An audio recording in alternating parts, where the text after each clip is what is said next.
बच्चों आज हम करने जा रहे हैं क्लास 5th का chapter 10 that is force work and energy. तो बच्चों आपने अभी देखा होगा हमने डिफरेंट टाइप्स ऑफ फोर्सेस पढ़ चुके हैं। दैट इज फर्स्ट हमने पढ़ी थी ग्रेविटेशन फोर्स जिसे हम गुरुत्वाकर्षण बल भी कहते हैं, फ्रिक्शनल फोर्स जो हमें खड़े होने में या कोई भी काम करने में हेल्प करती है। फिर हमने मैग्नेटिक फोर्स के बारे में पढ़ा था जो कि हम देख चुके हैं कि गार्बेज जहाँ पर इकट्ठा होता है वहाँ से मैग्नेट्स की हेल्प से आयरन को अलग किया जाता है। फिर हमने पढ़ा था इलेक्ट्रोस्टैटिक फोर्स के बारे में। तो इस तरह से हमने 4 टाइप ऑफ फोर्सेस के बारे में पढ़ लिया है। अब हम शुरू करने जा रहे हैं from work a work is said to be done if the force applied on the object causes the object to move. तो कार्य उसे कहते हैं जब हम उस पर कोई भी काम करने के लिए हम क्या करते हैं, फोर्स अप्लाई करते हैं। मान लो किसी ऑब्जेक्ट को हमें आगे पीछे करना है तो हम उस पर फोर्स अप्लाई करेंगे तभी वह कार्य संपन्न हो पाएगा। तो moving things from one place to another is work but reading a book is not considered as a work in scientific terms. तो जैसे फॉर एग्जाम्पल ये बच्चा चेयर को आगे पीछे कर रहा है तो बेसिकली वो अपना क्या लगा रहा है, वो फोर्स अपना बल लगा रहा है। अगर वो आगे कर रहा है तो उसका काम क्या हो रहा है, फोर्स लगाकर कंप्लीट हो रहा है। लेकिन अगर आप किताब पढ़ रहे हैं तो उसको हम कह नहीं सकते कि आप क्या लगा रहे हो, कि आप बल लगा रहे हो। ठीक है, तो वर्क हम किताब को पढ़ना वर्क नहीं कहलाएगा। तो energy is the ability to do a work. जब हम काम करने के लिए हमें ऊर्जा चाहिए। ऊर्जा कहाँ से आएगी, जब हम खाना खाएंगे। तो pushing, pulling, picking, kicking are forms of work but to do so we need some power. देखो पुशिंग मतलब किसी चीज़ को धकेलना, पुलिंग मतलब किसी चीज़ को खींचना अपनी तरफ, ठीक है। और पिकिंग मतलब किसी चीज़ को तोड़ना, किकिंग मतलब किक लगाना, धकेलना किसी चीज़ को पैर से। तो ये सभी क्या है, वर्क की ही फॉर्म्स है क्योंकि इसको करने में हमारा बल लगता है, फोर्स लगती है। तो कुछ अमाउंट में हमें पावर चाहिए, this power is called energy. इन सभी को करने के लिए मतलब हमें पावर चाहिए और वो पावर कौन देता है हमें, वो पावर हमें एनर्जी, वह पावर क्या कहलाती है, एनर्जी। मतलब कोई भी काम करने के लिए हमें किसकी ज़रूरत होती है, एनर्जी की। तो there are several forms of energy like heat, light, electrical, chemical and mechanical energy. तो इस तरह से हम एनर्जी की भी आपको पहले ही बता चुकी हूँ कि एनर्जी ऐसी हम एनर्जी के बारे में कह सकते हैं कि एनर्जी कभी डिस्ट्रॉय नहीं होती है, एक फॉर्म से दूसरी फॉर्म में चेंज हो जाती है। तो यहाँ पर हम डिफरेंट टाइप्स ऑफ एनर्जी की पढ़ रहे हैं, that is heat energy, light energy, electrical, chemical and mechanical energy. Each form of energy can be transformed into another form. जैसा कि मैंने कहा था कि कभी भी एनर्जी ख़त्म नहीं हो सकती, वह एक फॉर्म से दूसरे फॉर्म में क्या हो जाती है, transfer. Forms of energy has 2 forms, potential and kinetic energy. तो एनर्जी की भी 2 टाइप्स होती हैं, पोटेंशियल एंड काइनेटिक एनर्जी। जब आप कंटिन्यू मूव करते रहते हैं तो वो एनर्जी कहलाती है काइनेटिक एनर्जी, जब मतलब मोशन में होते हो, मतलब आप गतिविधियाँ करते रहते हो। और पोटेंशियल होती है रेस्टिंग मोड में जब आप होते हो, उस एनर्जी को बोलते हैं पोटेंशियल एनर्जी। तो potential energy, stored energy is called potential energy. जो आपके शरीर में या किसी भी ऑब्जेक्ट में मतलब एज इट इज़ पड़ा है, कोई काम नहीं कर रहा, वो तो स्टोर एनर्जी को हम बोलते हैं potential energy. It is the amount of energy that can be released by a thing. Water stored in a tank has a potential energy.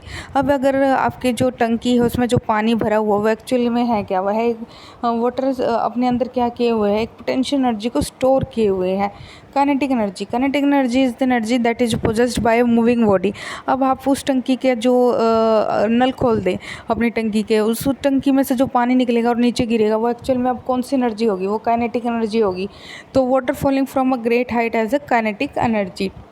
तो देखो वाटर के एग्जांपल से हमने दोनों तरह की एनर्जी को पढ़ लिया, potential and kinetic energy. Knowledge bytes, a parachute works on friction.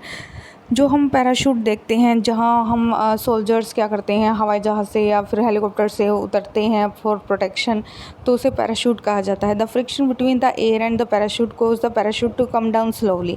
तो आप देखिए जैसे ही पैराशूट लेकर जब कोई व्यक्ति नीचे की तरफ उतरता है तो क्या होता है, आपको जो पैराशूट है उसका हवा में क्या होता है, फ्रिक्शन देखने को मिलता है। अगर फ्रिक्शन ना हो तो वो एकदम से क्या हो जाएगा, वो नीचे आकर धड़ाम से गिरेगा। तो फ्रिक्शन होने की वजह से ही पैराशूट क्या करता है, धीरे धीरे ज़मीन पर आता है और इस तरह से सोल्जर या किसी व्यक्ति की जान बचाता है। सोर्सेज ऑफ एनर्जी, तो there are two sources of energy, renewable and non renewable. तो पढ़ने में ये टर्म्स बहुत ही बड़ी बड़ी लग रही है लेकिन बहुत आसान है। रिन्यू मतलब किसी चीज़ को दोबारा मिलना, नॉन रिन्यूएबल मतलब किसी चीज़ को दोबारा ना मिलना। तो यहाँ हमारे पास दो सोर्सेज होते हैं, renewable and non renewable sources. Renewable sources वो होते हैं जहाँ पर हम renewable sources of energy can be used without fear of being exhausted होती है ख़त्म होना। रिन्यूएबल सोर्स ऑफ एनर्जी वो है जब वो हम बिना किसी डर के एग्जॉस्टेड मतलब बिना परवाह किए कितना भी यूज़ कर सकते हैं। This sources are clean, cheap and less polluting. यह सभी सोर्सेज साफ मतलब बहुत सस्ते होते हैं और एनवायरनमेंट को कम पोल्यूट करते हैं। पोल्यूट मतलब प्रदूषित करते हैं। दे विल नेवर फिनिश और एग्जॉस्ट, फिनिश मतलब एग्जॉस्ट मतलब ख़त्म होना, ये कभी भी ख़त्म नहीं होंगे। जैसे हवा, पानी, और हम कह सकते हैं हवा, पानी, सोलर एनर्जी, ये कभी भी ख़त्म नहीं होंगे और भरपूर मात्रा में प्रेजेंट है। हम कितना ही यूज़ करें ये कभी भी ख़त्म नहीं होंगे, इसलिए इन्हें कहते हैं renewable energy. Solar energy, this energy we get from the sun is in the form of heat and light. Plant use this to make food. तो जो सोलर एनर्जी होती है बेसिकली वहाँ से हमें क्या मिलता है, एक तो तपिश, गर्मी, प्लस जब सूर्य निकलता है तभी हमें चीज़ों को देख पाते हैं, अदरवाइज़ सूर्य ढलने के बाद हम चीज़ों को नहीं देख पाते। तो सूर्य की जो रोशनी होती है, उस सन एनर्जी होती है, वो हमें किस फॉर्म में क्या क्या देती है, heat and light. Plant basically इस सोलर एनर्जी के प्रेजेंस में अपना खाना खुद बनाते हैं, जो कि आप पढ़ भी चुके हैं, फोटोसिंथेसिस की process. We keep ourselves warm during cold by using solar cells. We can convert solar energy into electric energy and can run vehicles, light bulbs and heat water. तो आपने अभी देखा है कि रिसेंटली बहुत से लोगों ने आपने जो घर की छत है वहाँ पर सोलर सिस्टम लगाया हुआ है। सोलर सिस्टम से क्या होता है कि जो हमारी इलेक्ट्रिसिटी है वो सोलर सिस्टम के द्वारा ही बन जाती है और घरों में बिजली की बचत हो जाती है। तो हम बेसिकली क्या करते हैं, सर्दियों में धूप सेकते हैं। धूप क्या करती है, हमें ठंड से बचाती है। सोलर सेल्स हैं, वो सोलर सेल क्या करते हैं, सोलर एनर्जी को किस में कन्वर्ट कर देते हैं, इलेक्ट्रिकल एनर्जी में, और वो एनर्जी हम डिफरेंट पर्पसेस के लिए यूज़ करते हैं। Solar cookers are use to cook food in places where there is a plenty of sunlight throughout the year. तो सोलर कुकर में हम खाना भी बना सकते हैं। इस तरह से हम गैस की भी बचत कर सकते हैं। इस तरह से सोलर एनर्जी हमारे लिए बहुत ही बेनिफिशियल है।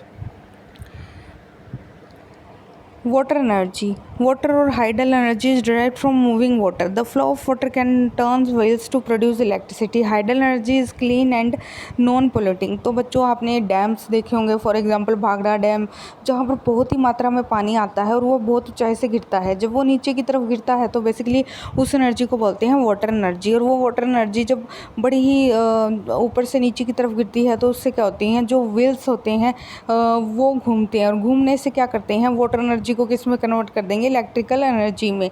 इस तरह से हाइडल एनर्जी क्या है, एक नॉन पोल्यूटिंग सोर्स है, मतलब यह वातावरण को प्रदूषित नहीं करता और इससे हम बिजली बनाते हैं। तो wind power, wind has power to move things. वैसे तो हवा में शक्ति होती है चीज़ों को हर तरफ ले जाने की। This power is used by huge fans which are attached to machines. तो बच्चों यहाँ पर क्या होता है कि जैसे आपने यहाँ पर टरबाइंस होती हैं, टरबाइंस जो घूमने वाली, ये आप देख रहे हैं ना, जो ये घूमने वाले पंखे होते हैं, इन्हें हम टरबाइंस के, तो यहाँ पर ये जो पंखे घूमती हैं तो बेसिकली क्या करते हैं, हवा को जब बहुत ही प्रेशर के साथ हवा इनसे टकराती है तो घूमने लग जाते हैं, और घूमते हैं तो क्या होता है, इससे हम इलेक्ट्रिसिटी प्रोड्यूस करते हैं। This power is used by huge fans which are attached to machines. और ये फैंस किससे अटैच्ड है, मशीन से। Windmill is a machine where we generate electricity using wind power. तो इस तरह से हम विंड एनर्जी, सोलर एनर्जी और वाटर एनर्जी के द्वारा क्या प्रोड्यूस करते हैं, इलेक्ट्रिसिटी। तो यह तो बात हुई बच्चों रिन्यूएबल सोर्सेज की। अब बात करेंगे नॉन रिन्यूएबल सोर्सेज की, जो कि हम नेक्स्ट लेक्चर में पढ़ेंगे। आज के लिए इतना ही, धन्यवाद।